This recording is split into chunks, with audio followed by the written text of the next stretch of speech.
Osobridge.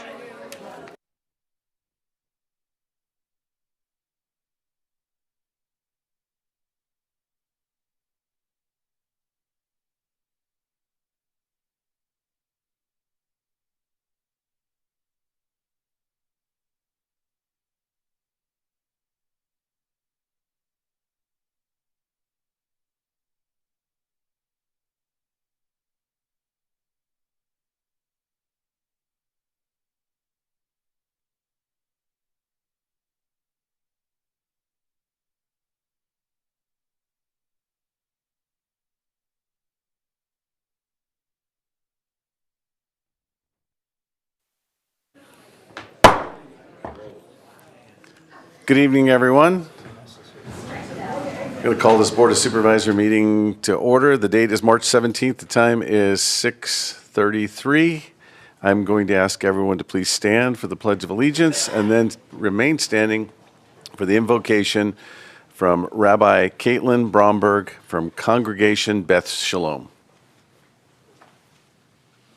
I pledge allegiance to the flag of the United States of America and to the republic for which it stands, one nation, under God, indivisible, with liberty and justice for all.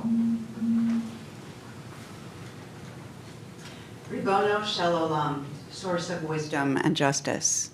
As this meeting begins, we pause to recognize the responsibility carried by those entrusted with public service.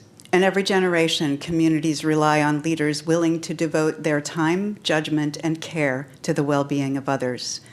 Our tradition offers guidance from the teachings of Rabbi Tarfon, who said, Lo alecha hamalacha ligmor, velo ata ben chorin lihibatel mimena. It is not your responsibility to complete the work, but neither are you free to desist from it. May this wisdom guide the work before this board today. Remind all who serve that the work of building a just and thriving community is never finished. Yet every thoughtful decision, every act of fairness, every effort toward the common good moves the work forward. Grant these supervisors wisdom to deliberate carefully, patience to listen to the many voices in this county, and courage to pursue what is right, even when the path is complex. May their work strengthen the bonds of community, protect the vulnerable, and help this county become a place where all residents can live with dignity, safety, and opportunity. May the efforts made here today contribute to a future of greater peace and well-being for all who call this community home. And let us all say, Amen.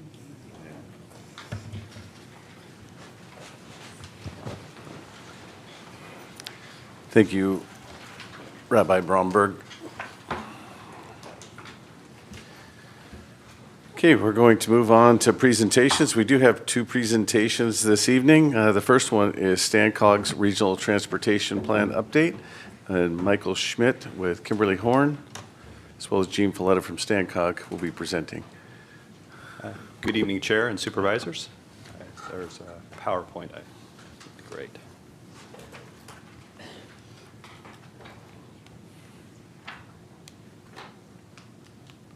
Great. So these are the items I'm going to cover in our presentation this evening. I'm going to provide an overview of the Regional Transportation Plan, and then I'm going to talk about scenario analysis, which is basically where we're at in the study right now. I'm also going to provide some overview about the connections to several other important StanCog projects. I'm going to share how to participate, and then we'll talk about the next steps. So first of all, what is a regional transportation plan and sustainable community strategy? Well, it's basically, the intent is to reflect the shared vision of the cities and the counties through 2049 for transportation and land use. It includes all transportation, so it includes bike, walking, driving, and aviation. And it also reflects the fact that we understand that land use really drives transportation. So there's an important underpinning where we really take a close look at land use both today and into the future. And importantly, it documents compliance with federal and state requirements, particularly related to air quality. And it's a high-level planning document, so it looks at all of the different projects we have planned and the entirety of the county and all of the cities. So the plan's got a lot of things it needs to do. First of all, it requires us to prioritize our transportation investments through 2049. It also has to be fiscally constrained, so that basically means the revenue that comes in through various sources must match the amount of money that's going to be expended on transportation. So we've got to make sure there's alignment. It's got to meet federal air quality goals, which is super important, obviously, in the Central Valley. It's got to comply with environmental justice requirements. It also, and this is unique to California, is it also has to meet California greenhouse targets. So the Air Resource Board sets targets that our plan has to meet. And then it also has to comply with the environmental laws in the state of California, so CEQA. So a couple of key definitions I'd just like to talk about before we jump into some of the details is importantly, there's been a change in the way we evaluate transportation in California. And really now when we evaluate transportation, a lot of times we're talking about vehicle miles traveled. And it's a simple metric. Really, it's just taking a look at the number of vehicles, how far they drive, and multiplying together to the amount of VMT. And the reason we care about that is it correlates very closely to greenhouse gas emissions. So there's a really close relationship. So the state very much is focused on that. Also just want to mention missing middle housing, and I just mentioned what middle housing is because it's an important part of the existing plan that we have, and looking forward it is as well. So missing middle housing is really like duplexes, fourplexes, townhomes, so kind of between single family and apartments, and that's a form of housing that the plan includes a fair amount of.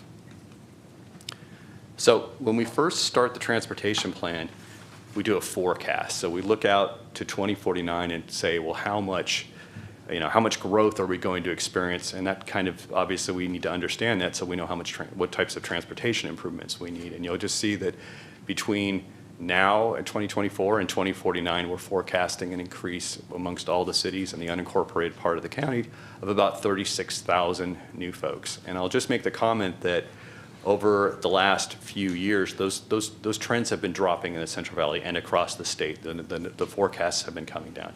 And accompanying that, we're also anticipating 24,000 new jobs in the area. And you can see we've kind of also, that map, the point of the map is just to highlight that we also think about where those things are happening. So the University of the Pacific takes a forecast and it places where it thinks those are going to happen based on conversations with each of the city and the county planning staff. So where we're at in the process is we're now doing something called scenario planning. And really the idea of this is we work with the community and with staff and other stakeholders in the public to kind of say, well, what future do we want to have? And so that we're in that process of looking at different options. There are several kind of key things that we know we want to have, and those is we want to have a job housing balance. We want to have enough jobs for the people that live here. We want to focus transportation in lower VMT areas, keep those greenhouse gases down. We want to increase access to opportunities, so proximity to shopping and to opportunities and jobs, and likewise. We want to preserve farmland. That's an important thing. And then obviously we want to grow infill areas with the middle housing, which has been a priority that was set in the last regional transportation plan that was passed collectively by the cities and the county. So with this iteration, like we always do, we have 4 scenarios. And I'll just say that these maps they're kind of hard to read at distance, but really the point is just kind of looking how they group population, housing kind of, and they're kind of different visions of the future. The first one is what we passed last time, or we adopted last time as our vision for the future, and we call it business as usual. And it had a focus on that middle housing, so that missing middle housing, more of that. The second alternative we're taking a look at as part of this effort is one where we said, well, what if we focused more of the new housing around transit? So that's what the second scenario is. The third scenario is, well, let's instead focus it more around where existing jobs are located. And then the fourth scenario we're looking at is one where we said, well, what if we really leaned into accessory dwelling units, essentially the secondary houses that are located behind single families. And so 4 distinct scenarios, and we're basically in the process right now of getting public input and stakeholder input about which scenario makes the most sense. And I'll say each one of them come with a transportation element. And so we have an active transportation, bike and pedestrian, with varying levels of intensity. There is a new introduction of what we call bus rapid transit, so high frequency transit in the Modesto area. And then there's obviously the voter initiatives that related to roadway infrastructure, and that's all included. So there's more details on the website to find out about those and weigh in on it. We're also doing a couple of key studies as part of this. We're doing what we call a community enhancement zone plan. And that's really focusing more on how do we actually take this vision of having more middle housing and implementing it. So we have an economist. We're looking at two pilot areas, McHenry and Paradise, and doing studies in those areas to see what we can do to facilitate that type of development. We're also studying how can we further mitigate that BMT, so those number of miles that folks drive, what options can we give them?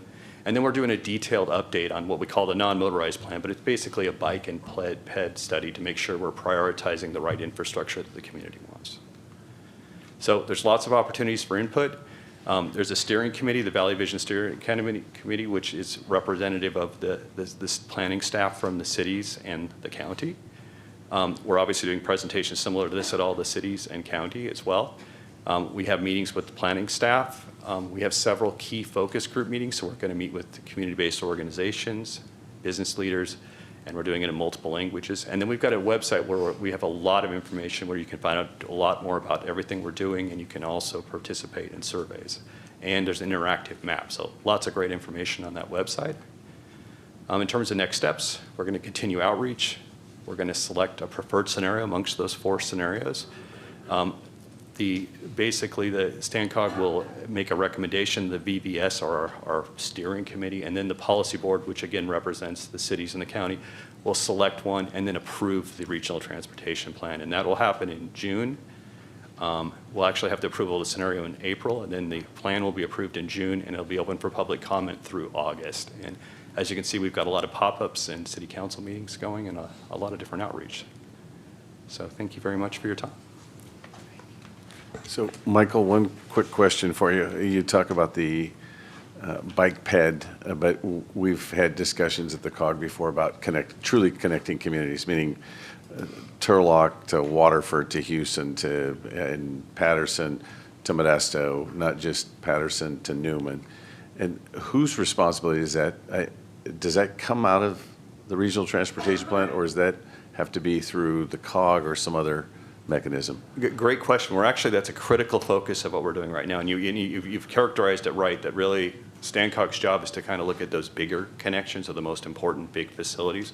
And so we've actually done a lot of work on that, and we've actually had multiple meetings with StanCog has an advisory committee that just focuses on bike and pedestrian to get their input in that. And so there's actually going to be a draft of that put out very soon. It'll be on the website. You'll be able to see all the major connections that we're considering as potential options between different communities to kind of, that are all types of different facilities to really kind of meet that need, because we know that's a concern. And then the ultimate goal is to prioritize that and go out for funding and try to get them constructed. Okay. Any questions for Michael? All right. Thank you again. Thank you, Michael. Thanks, Gene. Okay. We're going to go on to the next presentation, presentation number 2, Sutter Memorial Foundation update. And Tam Waffa, Gould Medical Group President.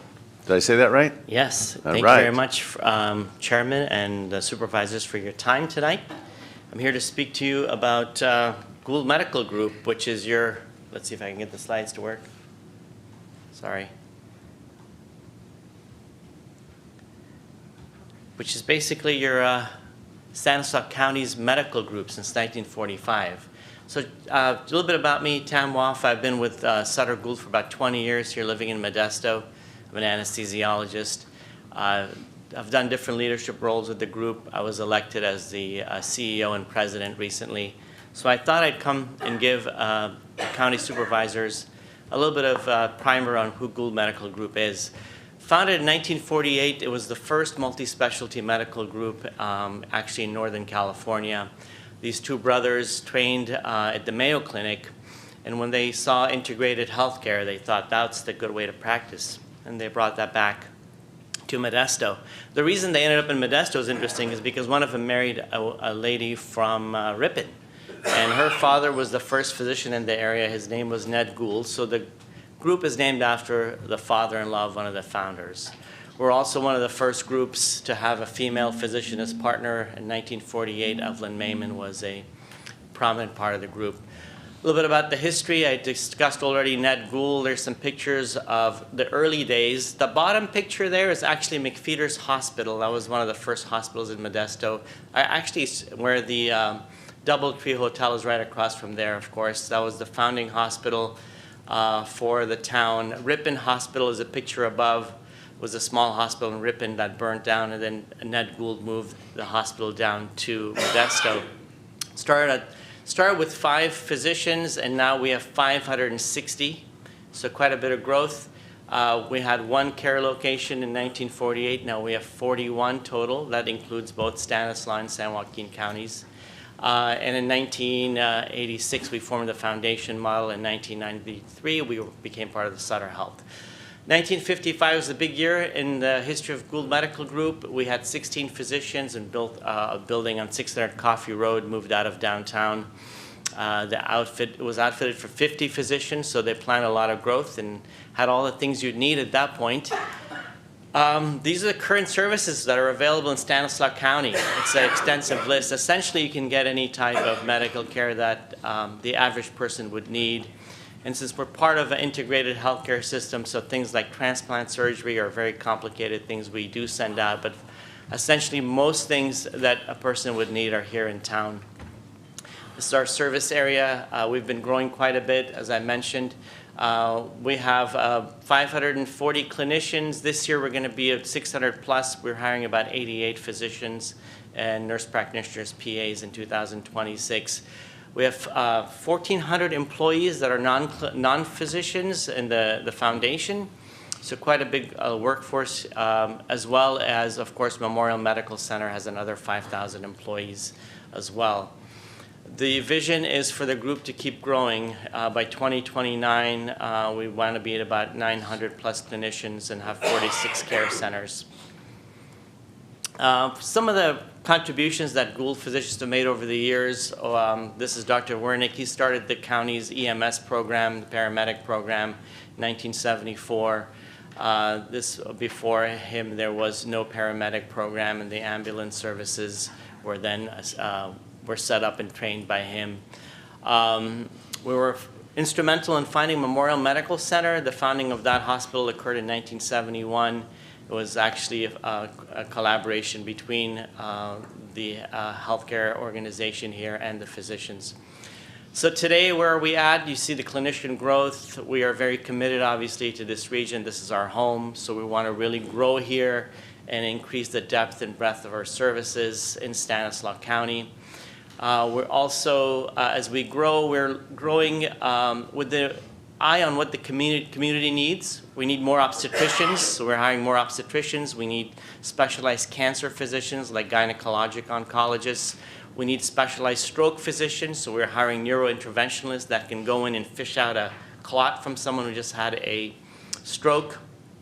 So we really base our growth needs on what the community needs are. So if we see that the community is aging and they're having more health issues in one area versus the other, that's where we tend to recruit.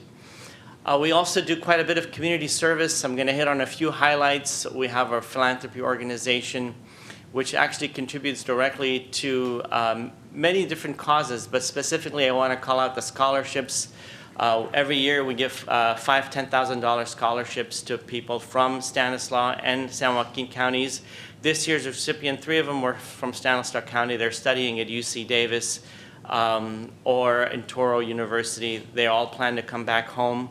We really want to grow the healthcare bench of our county, so we work very closely with high schools, colleges, med schools, the special focus on bringing people back to this community after they've trained.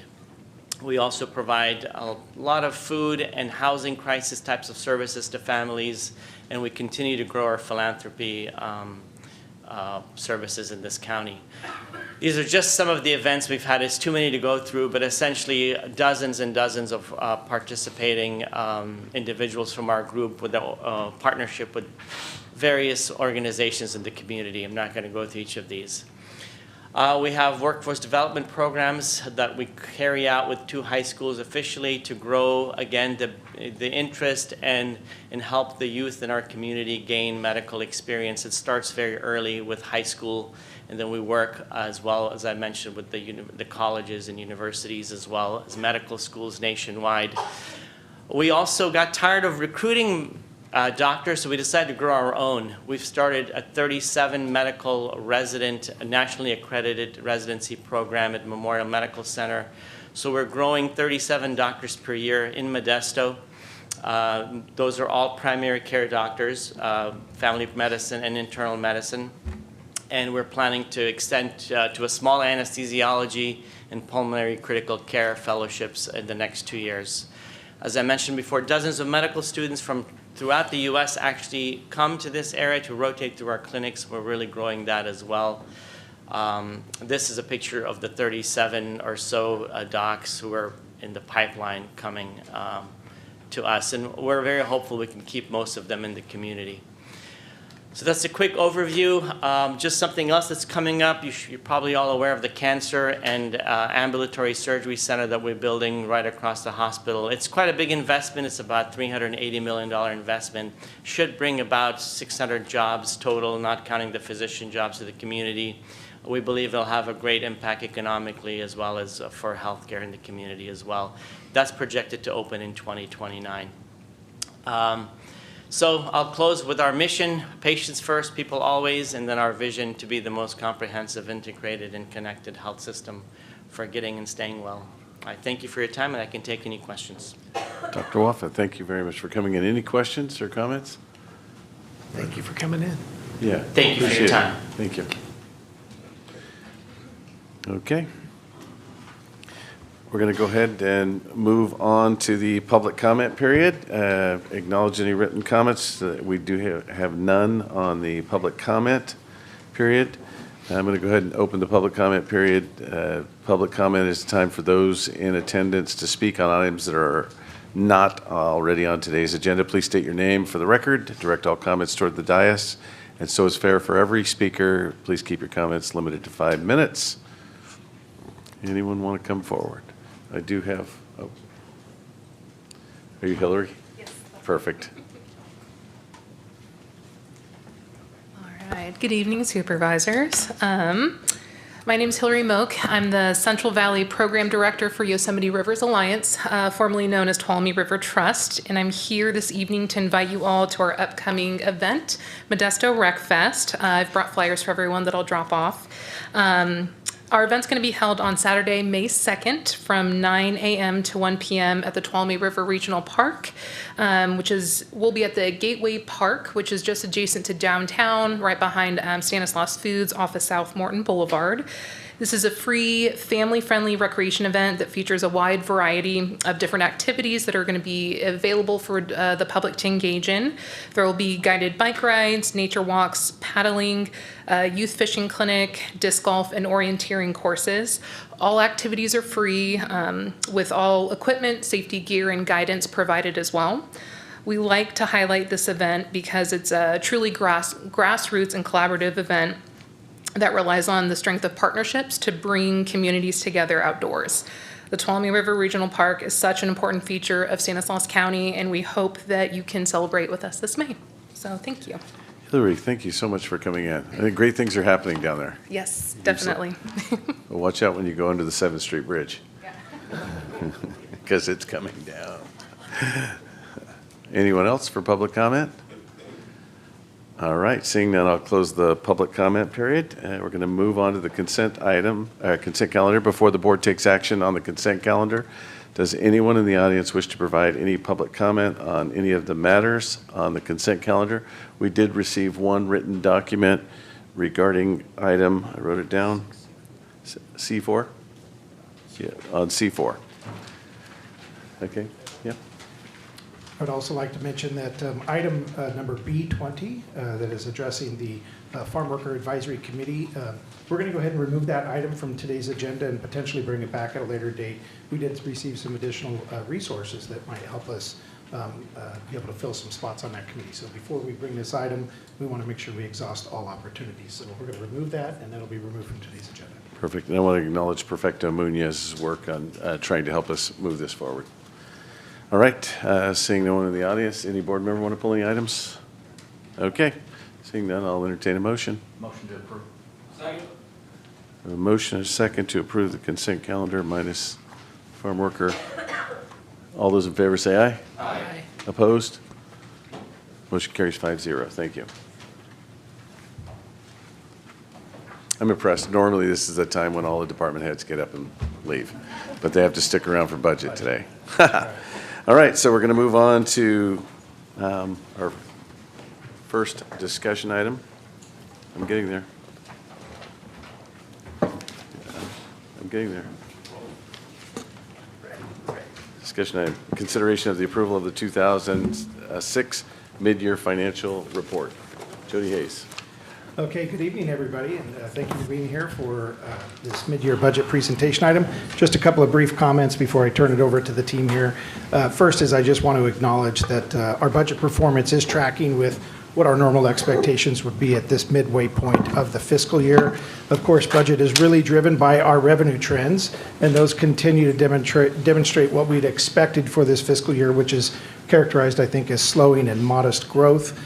Department expenditures are on track with their expected performance, including some recent labor cost increases that were approved by this board during the first half of the fiscal year. So you'll hear more about that during the presentation. Overall, we continue to operate in a preservation budget mode for our general fund departments. This mode generally supports our existing service levels, so that's good, but also recognizes that revenue trends would not support increased service levels at this time. So you're not going to see recommendations in here for us to really expand service levels for those general fund departments. And where you do see any expansion, it really is in targeted areas where we have identified funding.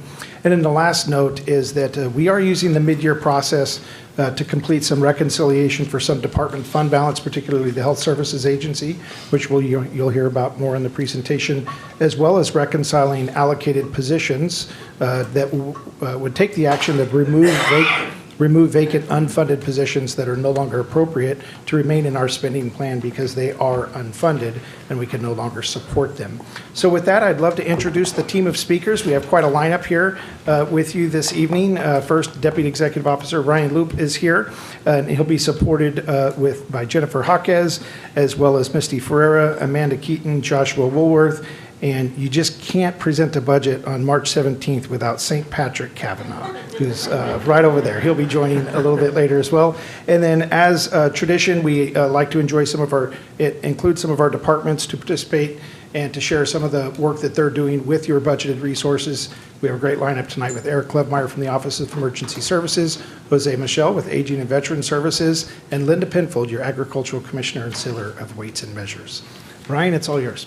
Thank you, Jody. Before we begin with the numbers, I'd like to briefly explain the purpose of the mid-year financial report and why we prepare it. At the halfway point of the fiscal year, we conduct a mid-year budget review to assess our financial position. This includes evaluating year-to-date revenues and expenditures and comparing them to the budget approved as of December 31st, 2025. The mid-year review is an important tool for promoting transparency and accountability. It keeps the Board of Supervisors and the public informed about the county's current financial status.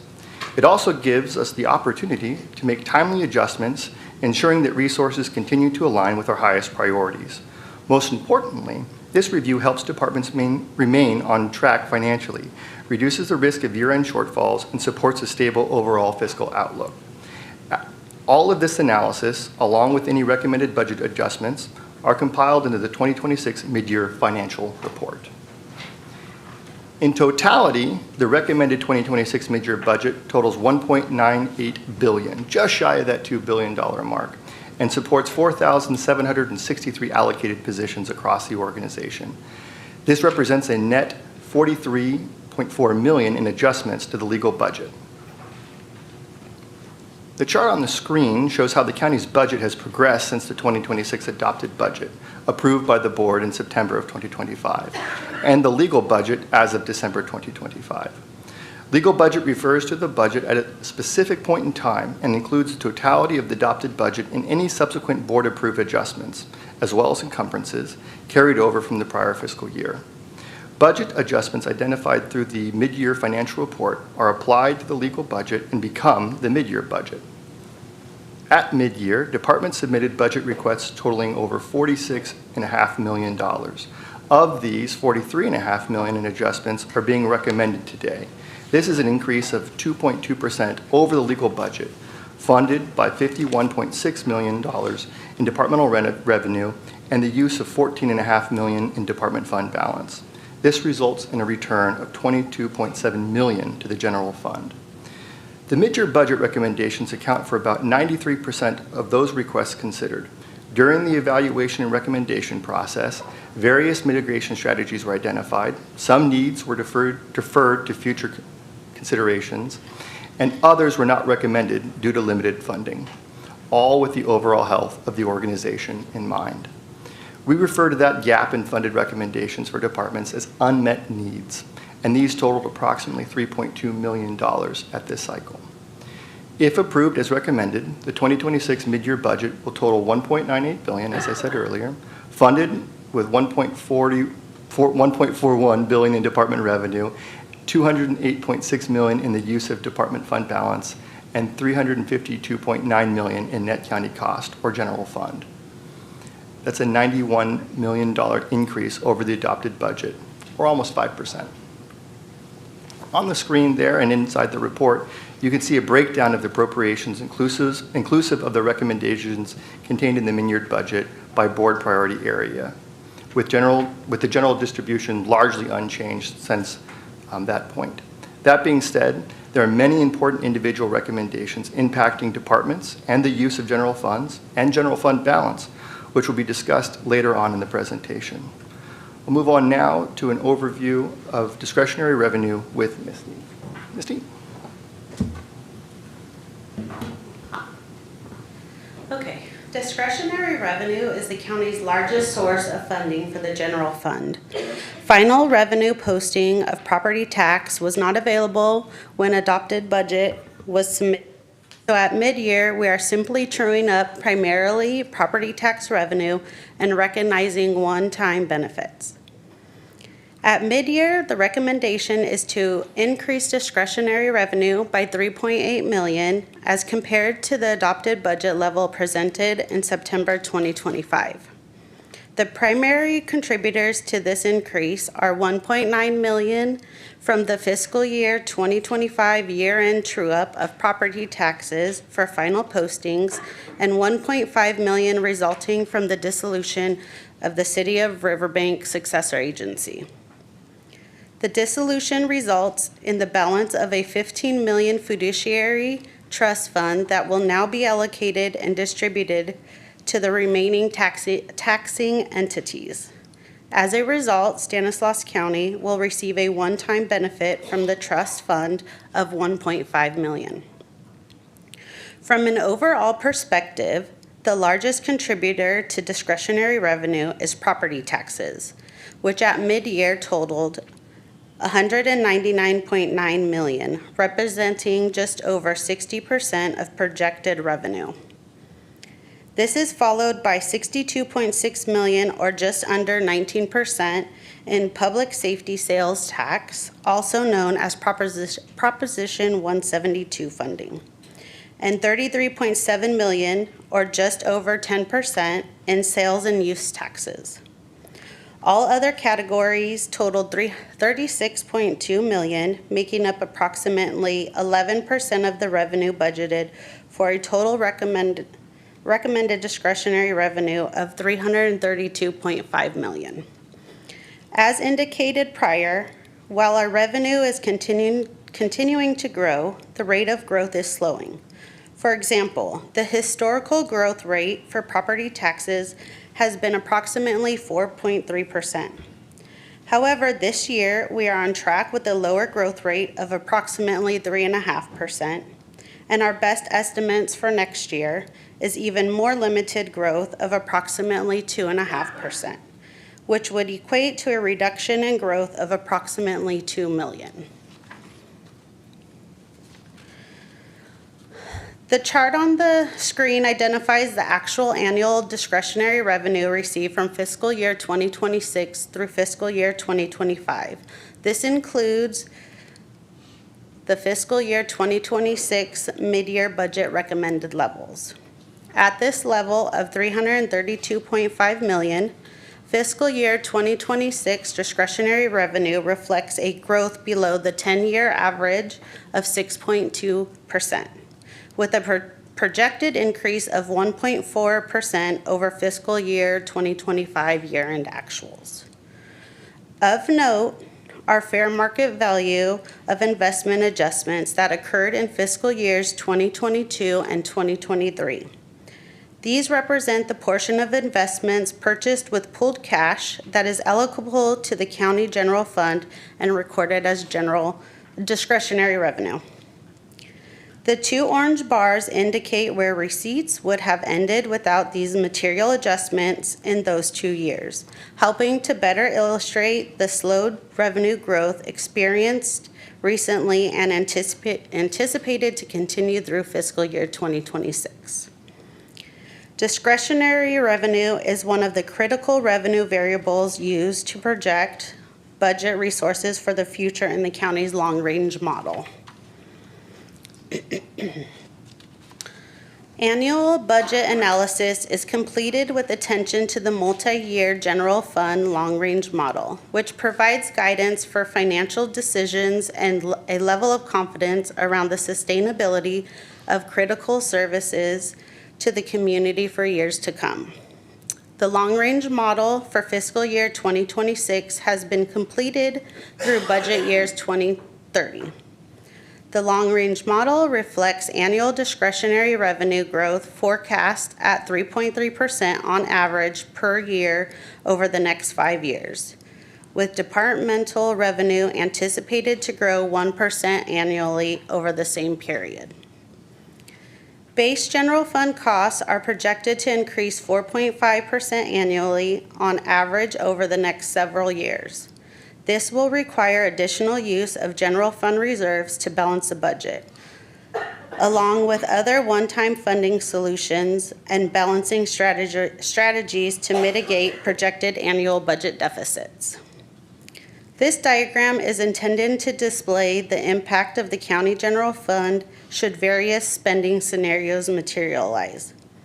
The red line at the bottom of the chart indicates the impact of 100% budget utilization each fiscal year based on long-range model assumptions. This results in the full use of existing general fund reserves by July 2029 and a negative balance of $83.4 million by July of 2030. Similarly, scenarios depicting various levels of utilization are shown in other lines in the chart. The blue line portrays 95% utilization ending with $63 million. The black line represents 90% utilization resulting in $209.5 million. And the green line illustrates 85% utilization ending with $355.9 million after 5 years. What is important to note is that the ongoing evaluation of the long-range model against actual experience would prompt changes in operations long before fund balance in the general fund would be depleted. This is another reason why this tool is so meaningful in identifying fiscal strengths and serving as an integral component in the development of budget policy and direction. Understanding the implications of these projections and the importance of information provided by the long-range model is what guides budget decisions and results in the recommendations presented before you today. I will now pass on the presentation to Joshua, who will begin to walk us through additional budget details, beginning with an overview by board priority. The recommended mid-year budget for the priority supporting a strong and safe community totals $424.8 million, which represents a $3.5 million increase. These adjustments are funded by $3.4 million in revenue, 1.5 million, return of 1.5 million of fund balance, and an increase of 1.6 million in net county costs. Adjustments in this priority include an increase of 2.6 million to support increased labor costs. This adjustment includes approximately 2.1 million in negotiated labor increases for the Office of Emergency Services in the Sheriff's Office. It includes another $490,174 in support for the Sheriff's Office for increased costs associated with retirement cash outs and labor costs not captured in the county's salary projector tool. In the 2026 adopted budget, an adjustment decreasing appropriations by $437,134 was made in the Sheriff's Office to reflect declining cannabis revenues. The department has worked with the CO's office to identify operational adjustments needed to manage this reduction. To align current appropriations with operations, it is recommended to delete 4 Deputy Sheriff 1-2 positions. There's no budget adjustment associated with this recommendation as the adjustment was made with the 2026 adopted budget. It is recommended to upgrade 40 radios for the Sheriff's Office Court Security Unit to support operations in the soon-to-be completed new courthouse for a total cost of $400,000. The current radios used work well in the relatively flat concrete current courthouse, but will not work in the steel multi-story new courthouse, requiring this upgrade. This request will be funded with net county costs, but the department will be seeking public facilities fees funding to offset some of the costs. It is recommended to increase realignment revenue in the probation department by $2.9 million. This adjustment will benefit department fund balance by $1.5 million and net county costs by $1.4 million and reflects enhancing law enforcement activities sub-account growth revenue received. All other adjustments total $511,318 and include a new manager 2 for the Sheriff's Office to support facility operations, offset by the deletion of 1 accountant, support for the Public Defender's Office to support increased cases being referred to the Alternate Defender's Office and the Conflict Attorney Panel, adjustments for the District Attorney's Office to right size to grant funding, and the replacement of a sheriff's vehicle. At this time, it is my pleasure to introduce Eric Klebmeyer, your Fire Warden and Director of Office of Emergency Services.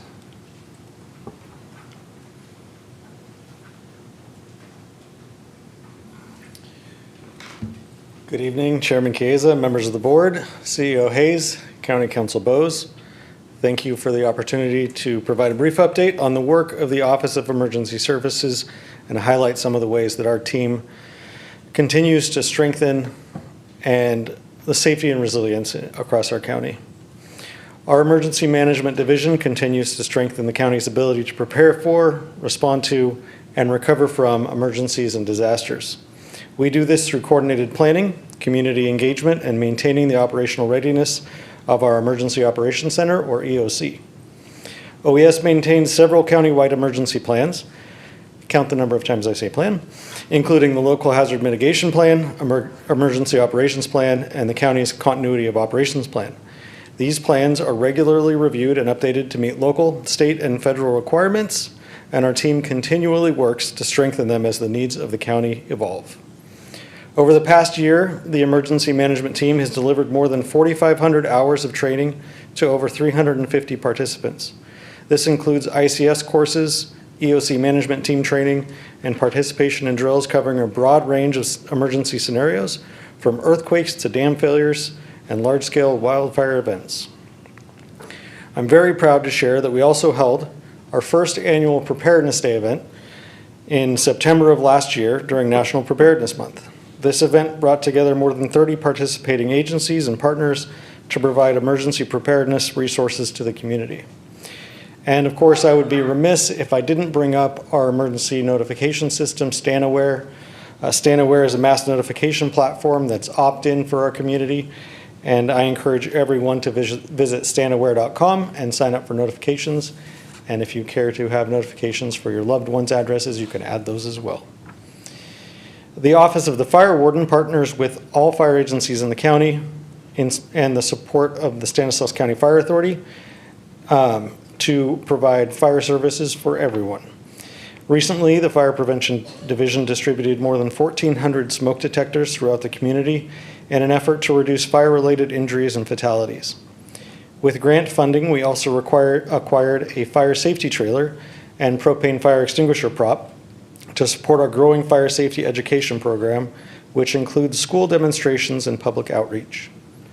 Our training coordinator provides state fire marshal certified courses to local agencies and has developed a countywide volunteer training academy and EMT program that brings firefighters together to learn critical skills. In partnership with local fire agencies, the Fire Warden's Office also hosts annual wildland training at Turlock Lake, which is a multi-day event that gives both new and experienced firefighters the opportunities to train together on wildland firefighting tactics. We continue to support countywide communications and technology coordination, ensuring that all fire agencies can communicate effectively during emergencies. Our administration staff provides administrative and grant writing support to our districts, helping to reduce their workload. We've also rebuilt our Community Emergency Response Team, or CERT, which is a volunteer group that supports first responders with basic disaster response and rehab functions. And our chaplaincy program continues to support both community members and first responders by providing emotional assistance during critical incidents. Our local emergency service, I love saying LEMSA, Local Emergency Medical Services Agency, or LEMSA, is responsible for planning, regulating, and overseeing the local EMS system, from ambulance providers and emergency departments to specialty programs. The LEMSA also has regulatory oversight of paramedic and EMT training, certification, licensing, and system-wide quality improvement. Staff review patient care reports, clinical outcomes, response times, and system efficiency through integrated data systems to ensure everyone in our community receives high-quality emergency medical care.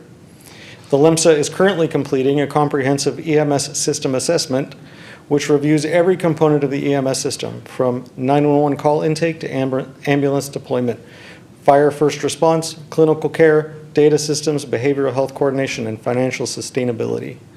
This assessment will identify system strengths and opportunities for improvement to ensure a more reliable EMS system for our community. Each program plays a unique role, but together all share the same mission: protecting our community and ensuring we're ready to respond when it matters the most. Thank you for your continued support as we work to build a strong and safe Stanislaus County. Thank you very much, Chief.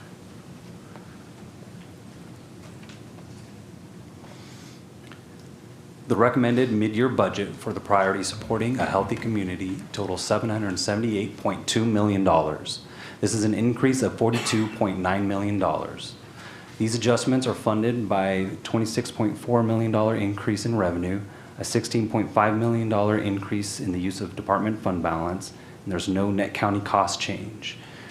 There is a recommended 126 deletions for positions. As reported in the 2026 adopted budget, the CEO's office has been working with departments in this priority to review the makeup of their fund balance. While work for other departments continues, the work has concluded for our Aging and Veteran Services and Health Services Agency.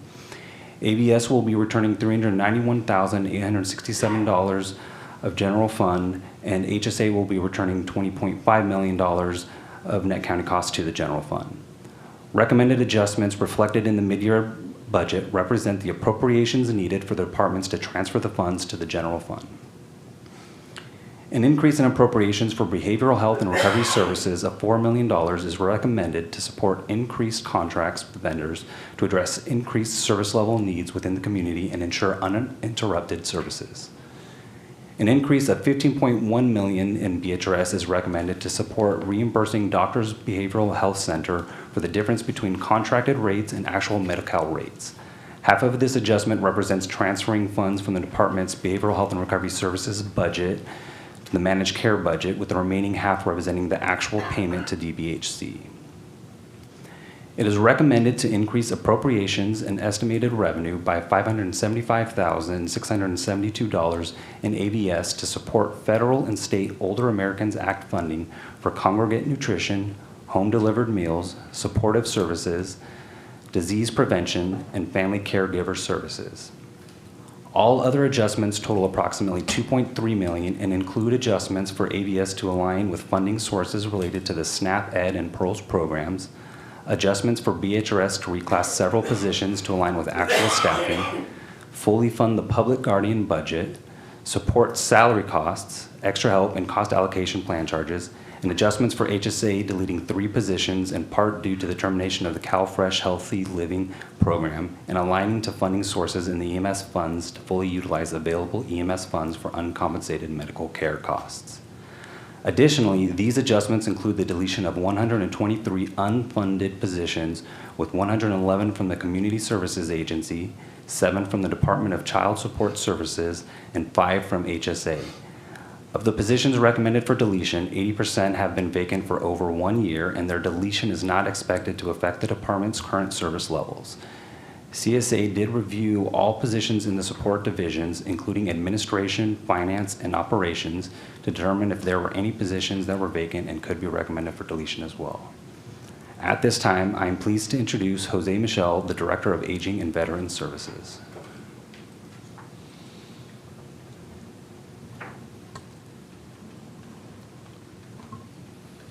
He acted surprised.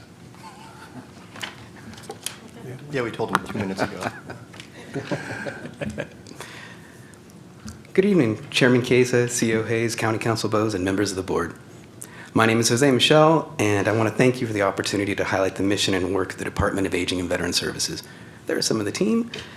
Our department brings together what are often 2 separate agencies in other communities. The Area Agency on Aging, which serves older adults, persons with disabilities, family caregivers, and the Veteran Services Office, which assists veterans, their dependents, and surviving family members in accessing the benefits they have earned through federal, state, and local programs. And every day, we live out the county's mission to build community by helping seniors and veterans obtain the services and benefits they need to live secure, healthy, and independent lives. That vision guides everything we do, and I'm proud to say we have a passionate team that's deeply committed to carrying that out. And this is a special month for us. March 2026 marks National Senior Nutrition Program Month, and it celebrates the 54-year anniversary of the Senior Nutrition Program, a program that continues to improve health, reduce isolation, and keep older adults connected to their communities. And earlier in this very evening, in this very meeting, we had the privilege of bringing forward a proclamation asking the board to recognize March as Senior Nutrition Program Month. On behalf of our team, the seniors we serve, we thank you for your support. And as we celebrate this milestone, I want to share what senior nutrition looks like in Stanislaus County. Our Senior Meals Program continues to make real and lasting differences. Through our congregate meal sites, older adults not only receive nutritious meals, they gain opportunities to connect with others and stay engaged in the community. This year, we submitted several participant stories to Meals on Wheels America that truly reflect the impact of this program. One participant first began attending while caring for a close friend who received meals at one of our sites.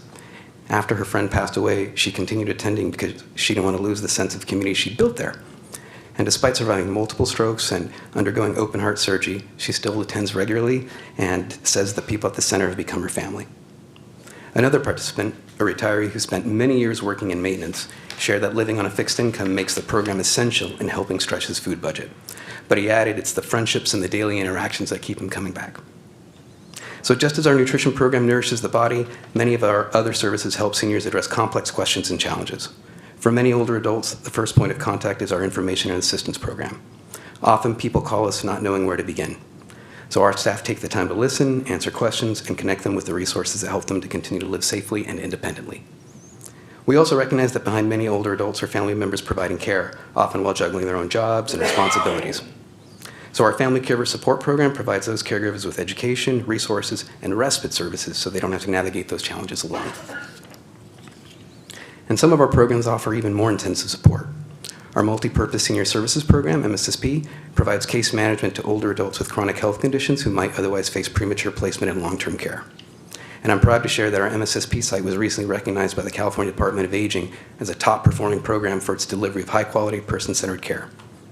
Through comprehensive assessments and ongoing coordination with health and social service providers, MSSP helps older adults maintain their independence and safely age in their homes and communities. Complementing this work is Project Hope, which provides counseling tailored to the unique emotional and mental health needs of older adults. Project Hope counselors, they meet with the participants in their homes, allowing individuals to receive support in an environment that is familiar, accessible, and comfortable for them. Many of these older adults are coping with grief, isolation, or major life transitions, and Project Hope offers supportive counseling and resources that help them regain stability and confidence. We also see strong outcomes through Pearls, the program to encourage active, rewarding lives. Over the past 2 years, Pearls has served 123 participants, helping older adults manage depressive symptoms and improve their quality of life. Using evidence-based strategies, Pearls empowers participants to build problem-solving skills, increase meaningful activities, and strengthen emotional resilience. And just as we're committed to supporting older adults, we are equally committed to serving the veterans of Stanislaus County. Our Veteran Services Office continues to deliver exceptional results, often outperforming counties much larger than ours. So Stanislaus County ranks 19th in veteran population with approximately 17,953 veterans. But our Veteran Services team ranks 9th in the state in the workload units produced for claims and benefits, generating 7,120 units last year. Now this surpasses counties with far larger veteran populations, including Santa Clara, Alameda, Fresno, Kern, and Ventura. Now this reflects the dedication and expertise of our veteran service staff who work one-on-one with veterans, dependents, and surviving spouses to ensure they receive the benefits they've earned. And that could be disability compensation, pensions, education benefits, or survivor support. We're also excited to share that our department recently received funding from the National Council on Aging for a Benefits Enrollment Center grant. This grant will expand our ability to help older adults and veterans connect with benefits that support their health, nutrition, and financial stability. And as I close, I want to thank the Board of Supervisors for your continued support of aging and veteran services. Your commitment allows us to reach more seniors, more caregivers, and more veterans every year. I am incredibly proud of the team that carries out this work. They're dedicated, compassionate, and mission-driven. And whether they're helping someone navigate Medicare, serving a meal, counseling a veteran, supporting a caregiver, or coordinating care for a frail older adult, they show up every day with the same purpose, to serve. So together with your support, we build community, and we remain committed to strengthening the community by helping seniors and veterans live secure, healthy, and independent lives. So thank you for the opportunity to present this evening. Thank you, Jose.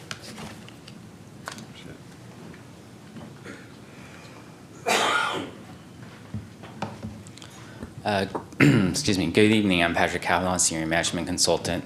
I'm going to be taking us through the next 3 priority areas and the recommendations included in the mid-year budget.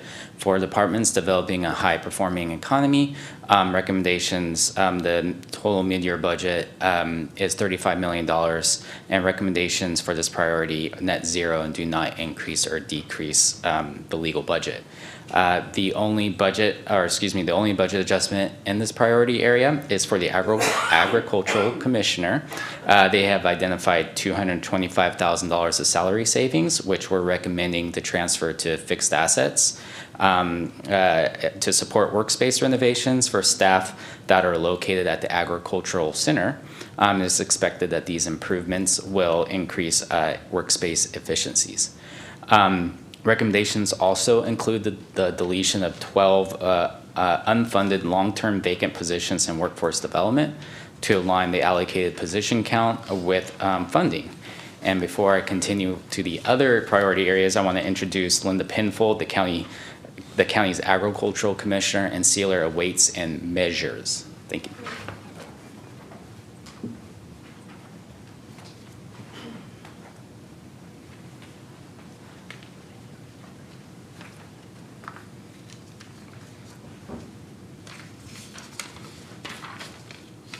All right. Good evening, Chairman Chiesa, Your Honorable Board, CEO Hayes, County Council Bowes, and all in attendance tonight. I'm Linda Pinfold, Stanislaus County's Agricultural Commissioner and Sealer of Weights and Measures. So before I begin, I'd like to start out with a quick question that I'd like for you to consider. The last time you pulled up to a gas pump and filled your car, did you ever stop and wonder if the gallon of gas you paid for was actually a gallon? Well, most people don't, because they trust that the system is accurate. And that trust, it doesn't happen by chance or by accident. It exists because behind the scenes, our weights and measures programs are constantly testing, verifying, and certifying devices used in commerce. That quiet work is one of the foundations of developing a high-performing economy, which is one of your board's priorities and directly aligns with the mission of our office. We build community by supporting a thriving agricultural economy and by protecting human health, property, natural resources, and the environment, while also promoting equity and confidence in the marketplace. Most people are familiar with the role of the Agricultural Commissioner. My staff protects agriculture and the environment from invasive pests, ensure the safe use of pesticides, inspects and certifies Stanislaus-grown commodities so that they can be sold across the state, nation, and world, and documents the productivity of our agricultural industry through the annual crop report. These efforts, well, they support Stanislaus standing as one of the top agricultural producing counties, not just in California, but in the United States.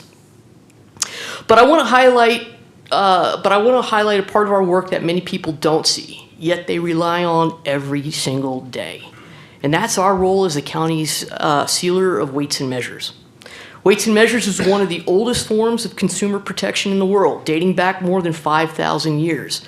In the United States, President John Adams signed the nation's first weights and measures law on March 2nd, 1799. That commitment is commemorated each year during National Weights and Measures Week, and this year's theme is We Measure What Matters. And measurement, well, they're truly everywhere in our everyday lives. So for example, each morning many of us rise and shine to start our days by getting out of bed from under a 90 by 102-inch sheet, wash with a 4-ounce bar of soap, and squeeze a nurdle of toothpaste from a 6-ounce tube onto our toothbrushes. To get our morning going, we scoop coffee from a 12-ounce bag into a coffee maker that may use a paper filter pulled from a 200-count container. Once the coffee is brewed, well, we may add creamer from 16-ounce carton and spoon sugar from a 1 1/4 pound of canister. And we haven't even left the house yet. Everything we buy has a quantity statement, and the role of weights and measures is to ensure that you receive exactly what you pay for. This work is fundamental to maintaining a high-performing economy, because markets only function when there is trust and fairness in commercial transactions. Our Weights and Measures Division serves Stanislaus County so that Stanislaus County as a trusted third party. State law requires a sealer in every county, and we are responsible for inspecting, testing, and certifying commercial and weighing devices used in commerce. Each year, our office registers approximately 1,100 business locations, 6,600 measuring devices such as fuel dispensers and meters, 2,300 commercial scales, and 6,600 utility meters. Our goal is to inspect at least 95% of all devices each year, ensuring that devices used in commerce meet strict legal tolerances necessary to maintain consumer protection and market fairness. To achieve this goal, our inspectors annually test at least 6,300 measuring devices, 2,660 scales, and 600 utility submeters. Only after a device passes inspection do we place the county seal on it.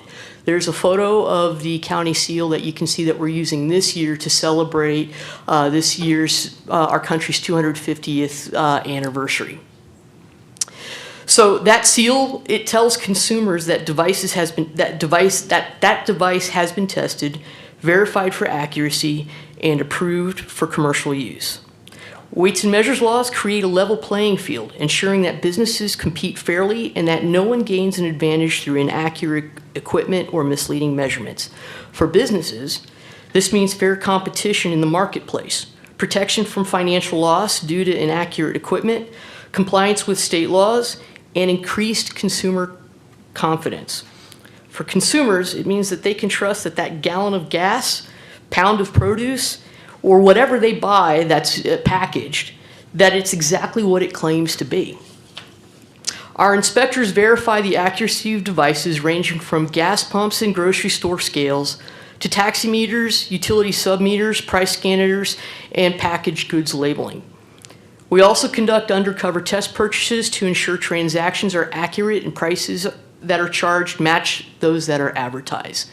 In many ways, our work operates quietly in the background.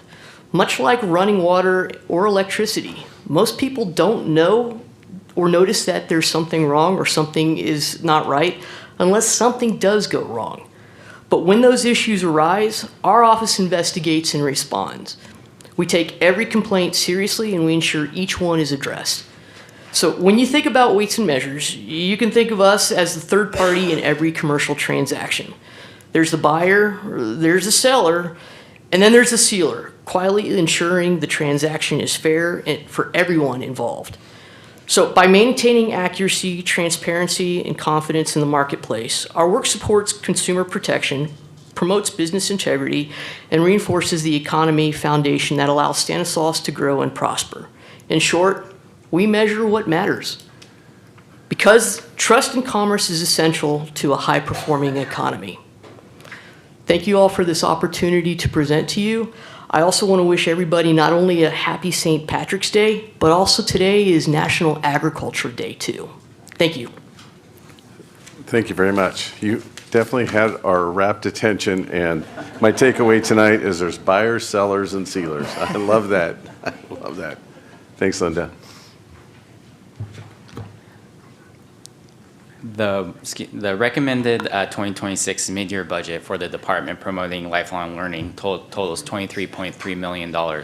The mid-year financial report does not include any adjustments to this priority area.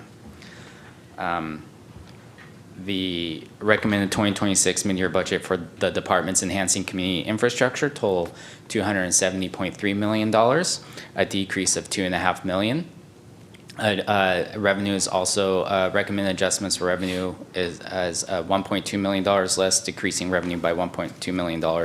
And these adjustments result in a decreased use of fund balance in the amount of $1.4 million and an increased use of net county costs in the amount of $160,000. Staffing adjustments include the add and deletion of one position, which does not increase the number of allocated positions. Recommendations for this priority section include technical adjustments for the departments of planning and community development, public works and environmental resources. Planning's 2026 adopted budget include prior year grant expenses tied to purchase orders that were carried forward, along with some minor administrative adjustments. A $4 million reduction in appropriations is recommended to correct this. The budget also included grant revenue that was actually received last year and should have been shown as the use of fund balance. A $2.9 million decrease to estimated revenue is necessary to correct this and to ensure the budget reflects only new grant funding expected this year. Altogether, these adjustments result in a net savings of $1.2 million to fund balance. Adjustments right-sizing public works and environmental resources total $1 million. And public works increases totaling $735,000, and recommendations are necessary to align appropriations with year-end projected costs, and $66,000 increase to capital outlays is recommended to reflect increased costs and to purchase a polymerized aluminum chloride machine. These increases are funded with $462,000 in estimated revenue and $330,000 of fund balance, department fund balance or retained earnings. Recommendations to DER result in a $235,000 increase to appropriations and a $593,000 increase to estimated revenue. These increases are related to revenue and expenditures associated with the solid waste agreements between the county and the 9 incorporated cities. Additional recommendations include the deletion and subsequent addition of a manager 1-2 position within the solid waste division, and the transfer of 1 account clerk 3 and 2 environmental technician positions among budget units. Last fall, the South San Joaquin Irrigation District notified the county of its intent to terminate the Woodward Reservoir License Agreement effective October 15, 2026. The county will require professional and legal services to successfully facilitate the termination of the agreement and transition recreational activities to South San Joaquin Irrigation District. A $160,000 increase in appropriations funded by net county costs is recommended to cover these costs. Additionally, in Parks and Recreation, we're increasing revenue and appropriations in the off-highway vehicle budget to align with updated state grant award amounts. Finally, I'd like to highlight a pending revenue exposure that we're tracking. Since early 2025, operations at Woodward Reservoir have been disrupted by the sudden spread of the golden mussel invasive species. To protect local waterways, boat launches at Woodward Reservoir were closed, and vessel inspections at Modesto Reservoir vessel inspections began at Modesto Reservoir, which limited boating at both sites. Although Woodward's launches were briefly reopened and the 30-day banding and quarantine program was implemented, this program is resource intensive and closures are expected to resume. The Golden Mussels discovery and protective measures have significantly reduced the department's revenue. Mid-year analysis identified the $390,000 shortfall, and while the shortfall is noted, no budget adjustments are being recommended at mid-year. Staff will continue to monitor the revenue and expenses with a recommendation expected in the 2026 third quarter financial report. With that, I will now pass the presentation to Amanda, who will discuss recommendations for delivering efficient public services.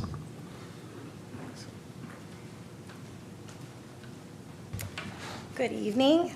My name is Amanda Keaton, and I'm a senior management consultant on the budget team, and I'll be walking you through the recommended mid-year budgets for departments in the delivering efficient. Can you get that closer to your mouth? Public Services Board Perfect. Priority Area. Thank you. The recommended mid-year budget totals approximately $445 million. It reflects a net decrease of about $560,000 in appropriations. These adjustments are funded by $26.4 million increase in department revenue, an $875,000 increase in fund balance, with a net decrease in net county costs amounting to $27.8 million. It's important to note that this priority includes the discretionary revenue budget within county operations. Because of that, revenue received in this priority significantly reduces net county cost. This is primarily driven by the return of general fund match by about $21 million for AHSA and about $390,000 for aging and veteran services. Finally, staffing adjustments in this board priority area amount to 1 deletion. Due to rising software licensing costs driven by increased demand and vendor price increases, it is recommended that ITC, Information Technology Center, increases appropriations and the use of their retained earnings or fund balance by $750,000. This includes licenses for Adobe, Microsoft Office, Central Square, and Procure America. A recommendation of $500,000 for GSA, our General Services Agency, reflects an equal increase to both revenue and appropriations. This is funded by charges for services and will support fleet services and upfitting vehicle parts for 22 vehicles in-house rather than using an outside vendor. The county's contingency budget is housed within county operations, and when it's used, it reduces the overall contingency balance. In the mid-year budget adjustments, this includes a transfer of $3.9 million in the contingency funding to support various general fund needs across departments. These include items such as negotiated labor increases, operational and administrative support. Lastly, all other adjustments within this priority total $1.7 million and primarily support department operational and structural needs. With that, I will now pass it over to Jennifer, who will walk you through the staffing changes in this budget cycle. Thank you.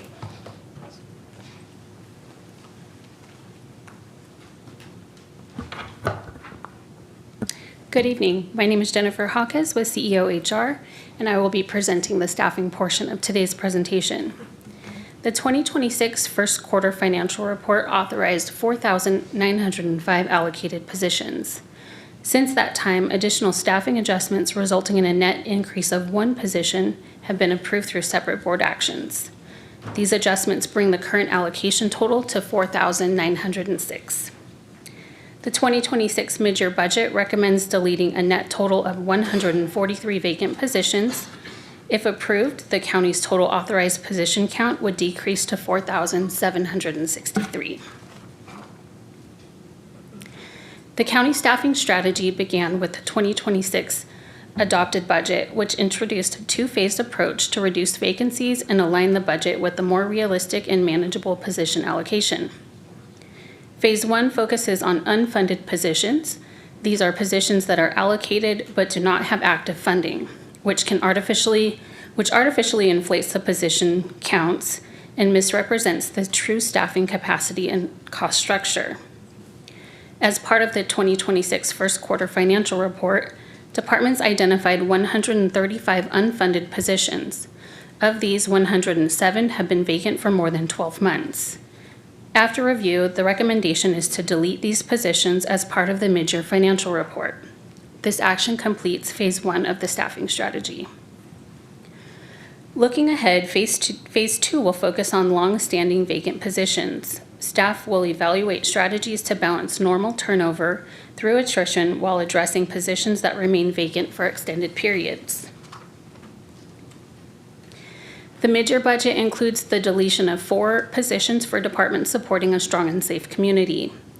Staffing recommendations for the Sheriff's Office include the addition of 1 block budgeted manager 1-2 to serve as a facility operations and projects manager. To offset this position, it is recommended to delete 1 vacant block budgeted accountant 1-2. Due to the reduction in cannabis revenue previously approved, it is recommended to delete 4 block budgeted deputy sheriff 1-2 positions. For departments supporting a healthy community, a total of 126 vacant positions are recommended to be deleted. Recommendations for child support services include the deletion of 7 unfunded vacant positions due to flat funding from the state. For the Community Services Agency, it is recommended to delete 111 unfunded positions. The budget also includes recommendations to delete 8 vacant positions in the Health Services Agency. This includes 5 vacant unfunded positions, 1 position no longer needed due to changing operational needs after the clinic transition, and 2 vacant positions due to program termination, funding constraints, and other staffing adjustments necessary to sustain ongoing operations. Departments developing a high-performing economy will delete 12 vacant unfunded positions in workforce development. For departments delivering efficient public services, the deletion of 1 vacant position is recommended for the treasurer tax collector. Departments enhancing community infrastructure will add a net of 0 positions. For environmental resources, recommendations include the addition of 1 block budgeted manager 1-2 to support the solid waste division. And to offset this addition, it is recommended to delete 1 vacant block budgeted manager 1-2.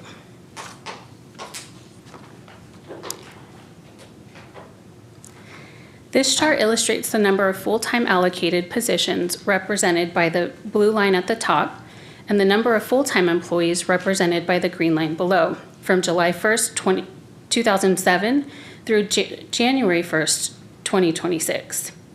From fiscal year 2012 through fiscal year 2025, staffing levels steadily increased as the county recovered from the Great Recession, reaching a new peak of 4,942 allocated positions in March 2025.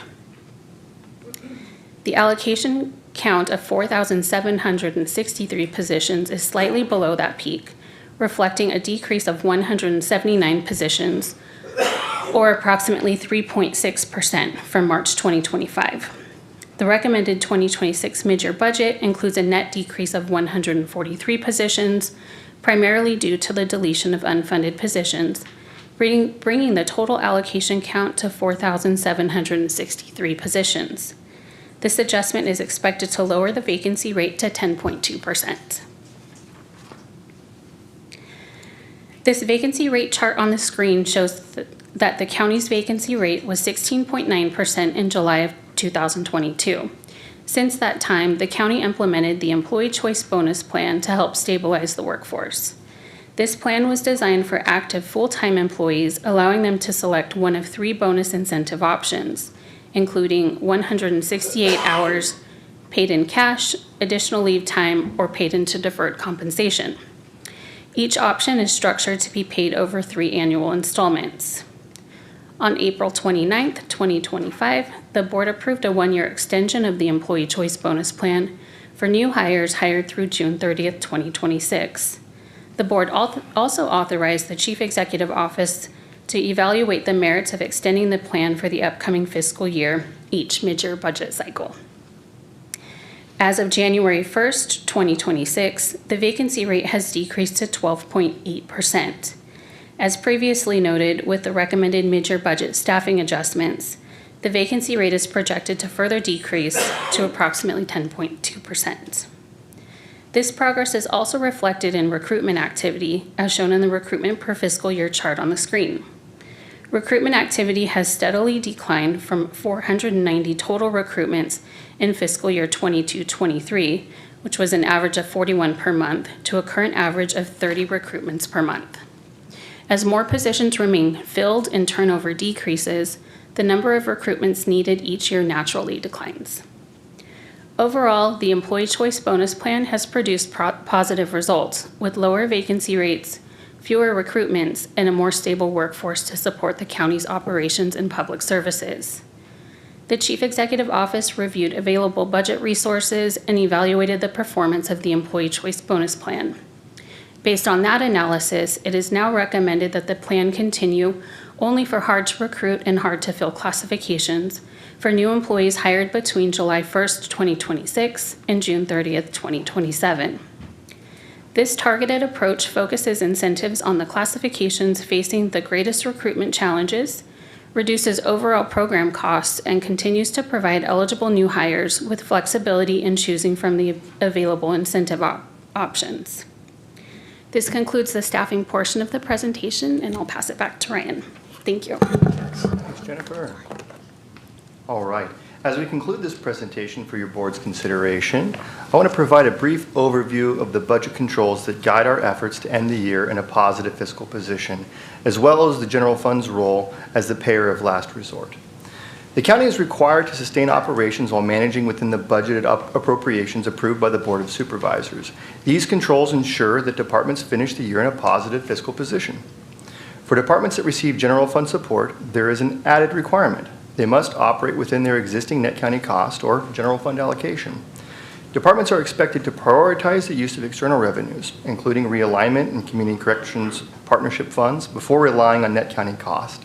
Any unused net county cost, or contributions or matches we refer to it, is returned to the general fund at the end of the fiscal year. These budget controls ensure compliance with government code as outlined in the County Budget Act.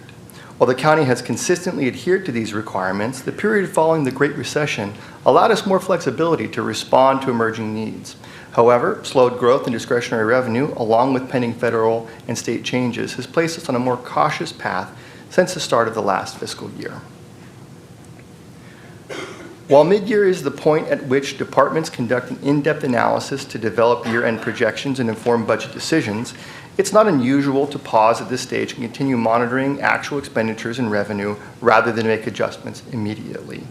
The third quarter then provides the opportunity for departments to make final adjustments to current year budgets so they can finish the year in a positive fiscal position. Priorities, consistent with county policy, include funding retirement and termination cash outs, employee choice bonus plan payments, mandated requirements, unanticipated cost allocation plan fluctuations, and issues related to safety and risk. Final recommendations to adjust and manage the budget will be presented to the board for consideration and approval in May. In addition, several efforts are ongoing or on the immediate horizon.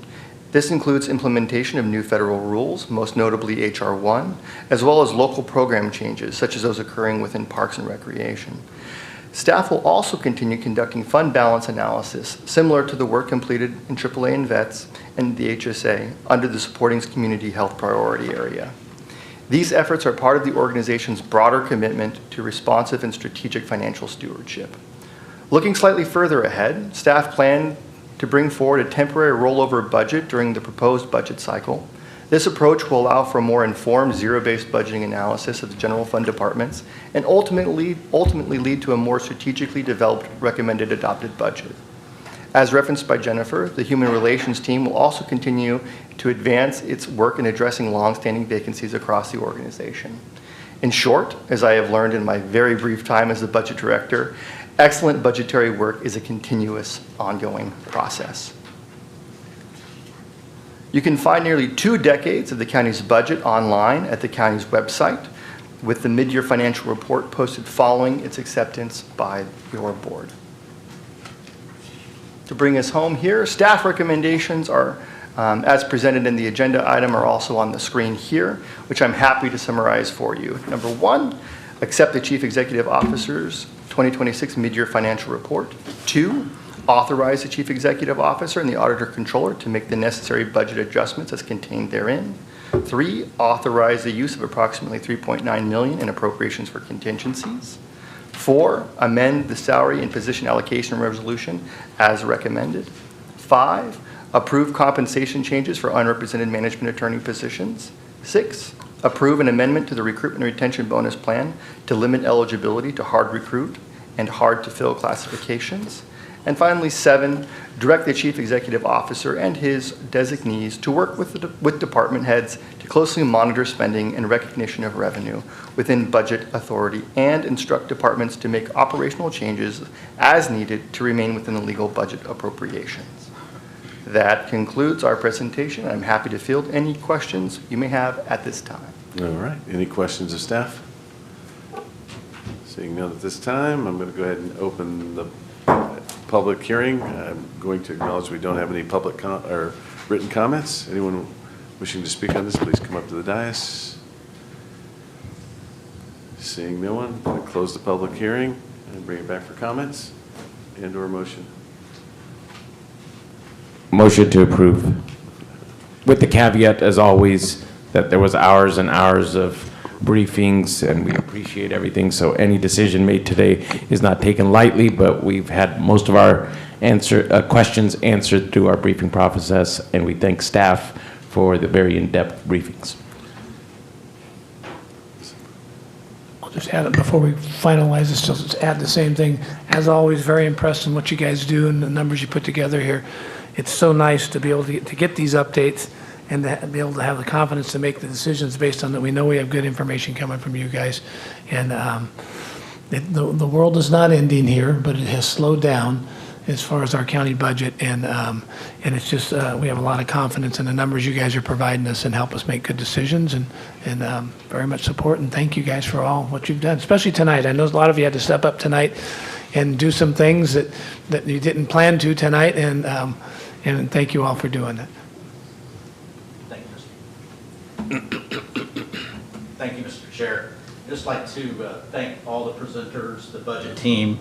You guys did a fabulous job with this, and again, going to repeat what everybody else said. Thank you for all the hours and the briefings and answering the mundane questions. Thank you very much.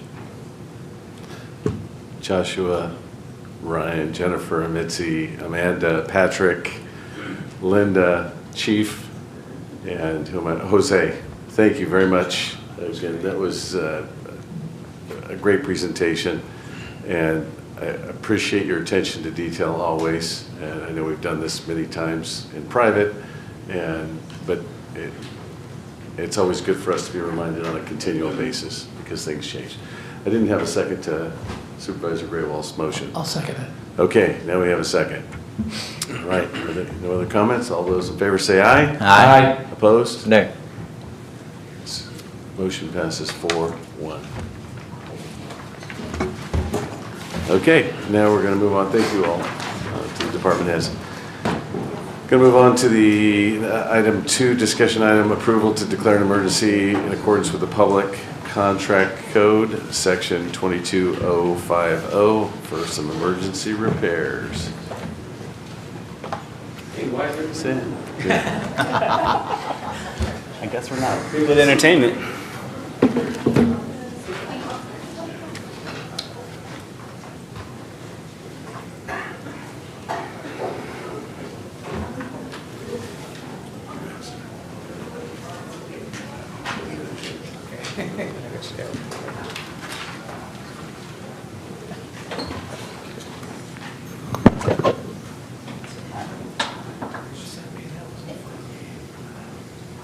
All right, good evening, Chairman Chiesa, Supervisors, CEO Hayes, Council Bose. I am Vinal Chan, Administrative Manager for Parks and Recreation, and joining me today is Sam Chun, Deputy Director of Public Works.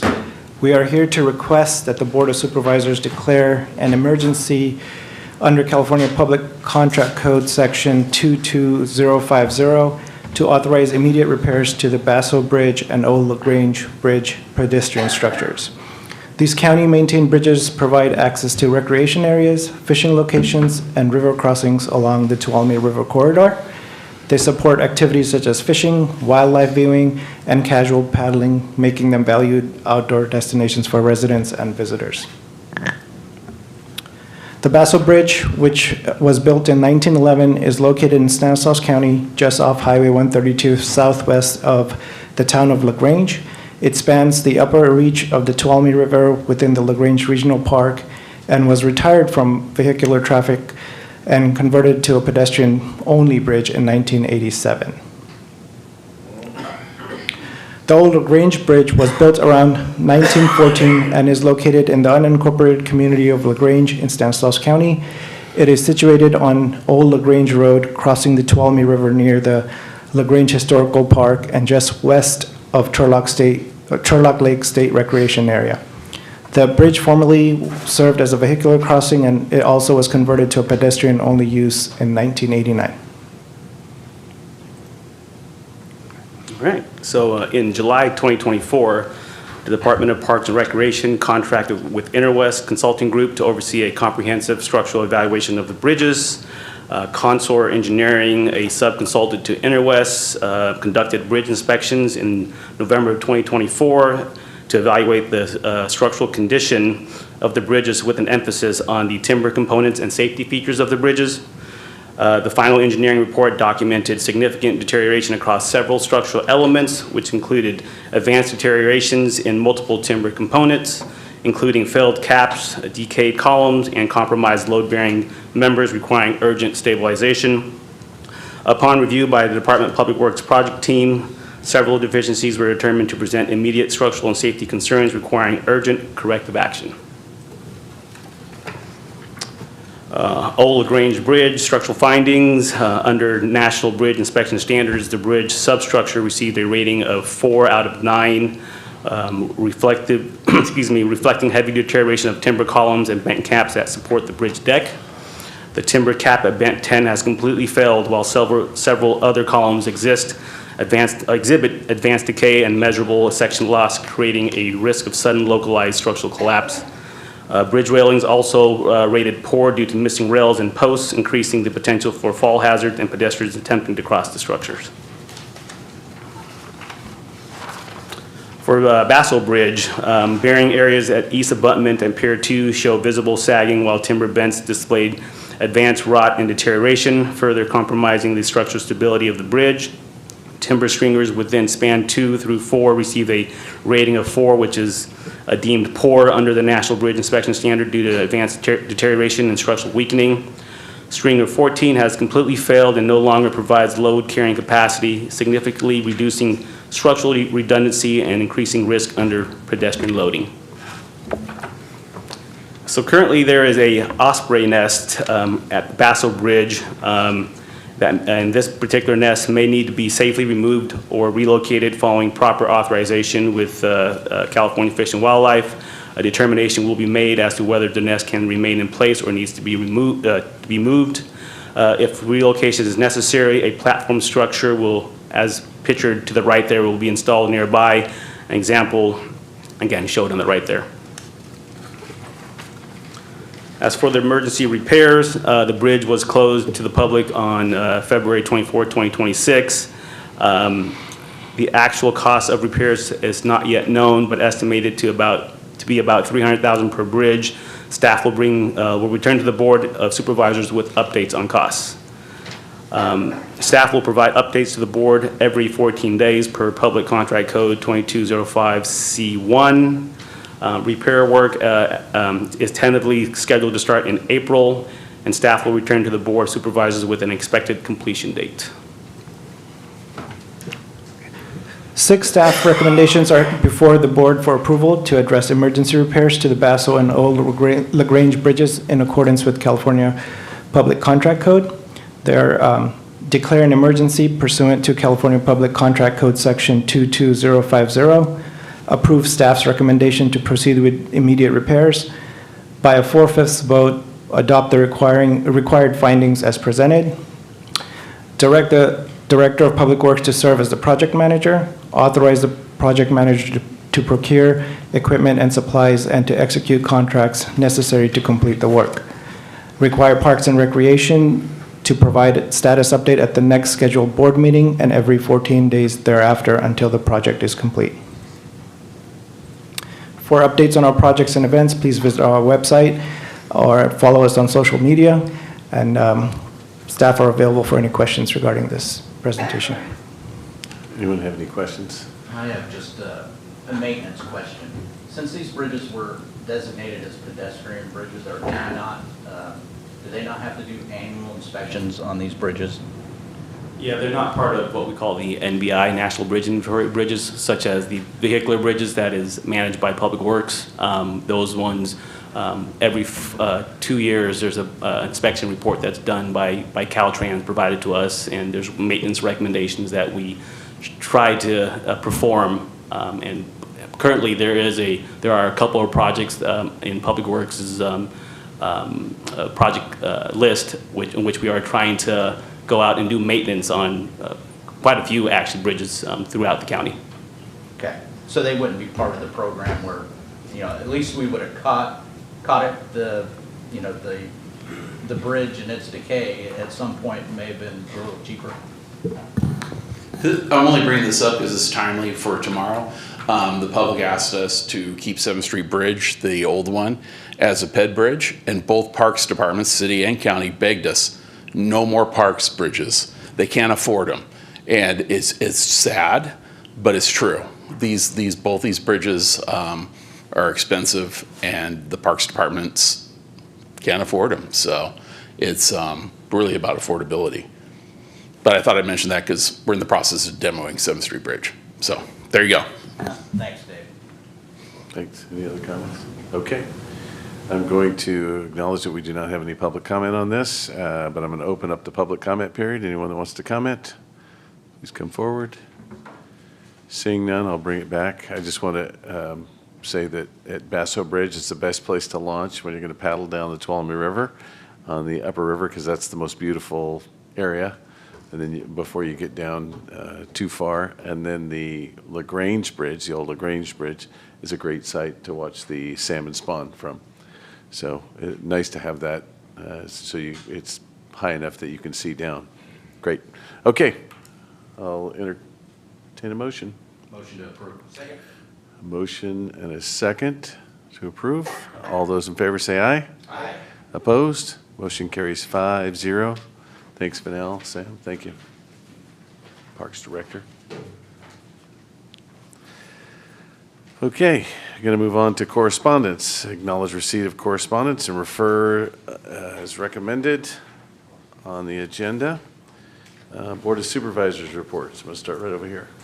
Well, thank you so much, Chair. I had the opportunity to attend Stanislaus County's Women's Commission on acknowledging 9 outstanding women and 4 outstanding young women.